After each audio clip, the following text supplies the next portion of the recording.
Hello દોસ્તો, હવે પાછા તમે આવી ગયા છો ભવ્ય જ્યોતિ તીર્થ યાત્રા સંઘમાં, જેમાં આજે હું તમને માહિતી આપવાનો છું ગોકુલ, મથુરા, વૃંદાવન, રમણરેતી, નંદગાંવ, બરસાણા, હરિદ્વાર, આગ્રા, ઋષિકેશ. આ બધી જ જાણકારી તમને આપી દેવાનો છું ફક્ત અને ફક્ત 2 મિનિટમાં. તમારી યાત્રા ફી થઈ જવાની છે 7,500 રૂપિયા અને 9,000 રૂપિયા. આમાં તમને અમારા તરફથી મળી જવાની છે આવા જવાની ટ્રેનની ટિકિટ, જેમાં તમારે રહેશે સુરત થી મથુરા, મથુરાથી દિલ્હી અને હરિદ્વારથી સુરત.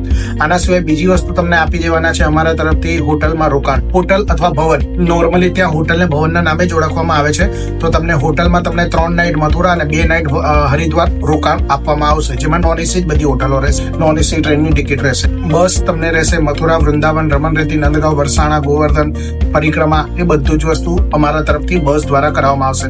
આના સિવાય ચોથી વસ્તુ તમને આપવામાં આવશે ભોજન, જે ભોજનમાં બ્રેકફાસ્ટ અને ડિનર, ગુજરાતી રસોઈ તમને જમાડવામાં આવશે. 2,000 રૂપિયા એક્સ્ટ્રા સાઇટ સીન નો ખર્ચો રહેશે, જેમાં તમારે એન્ટ્રી ટિકિટ, દર્શન ટિકિટ, નાવડીનો ખર્ચો, પરિક્રમાનો ખર્ચો, મનસા દેવીની ટિકિટ, પિકઅપ ડ્રોપનો ખર્ચો, લોકલ સાઇટ સીન નો ખર્ચો, આ બધું જ વસ્તુ એમાં આવી જવાનું છે. તમારે એનો અલગથી ખર્ચો નથી કરવાનો.